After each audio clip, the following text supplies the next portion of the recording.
Ela tá vendo? Ela tá respirando. Tá dando reação, ó. Ela tá reagindo. Vamos fazer contato com quem de direito aí, pra ver se a gente consegue socorrer ela. Alguma coisa ela deve ter comido. Engolido, perdão, né? Tá com machucado aqui.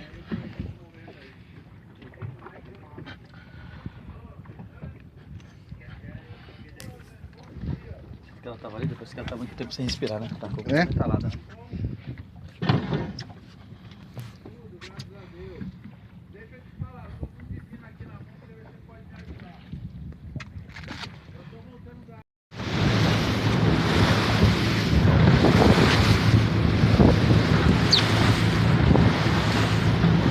Patrulhamento ali pela Alfa Marinha do setor Carijó, município de Praia Grande, divisa com Mongaguá. Encontramos esse animal aí boiando, pedindo socorro.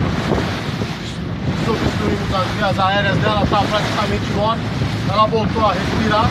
Vamos levar para o Guarujá aí para que o Gremar possa terminar o tratamento com ela aí.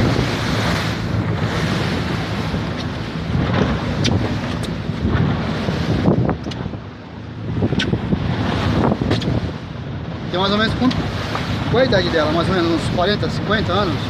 É, provavelmente aí, entre 40 e 50 anos aí. Um animal bem antigo, belo, tá saudável aí, aparentemente sem corte, sem ferimento. Vamos aproveitar esse restante de fôlego aí.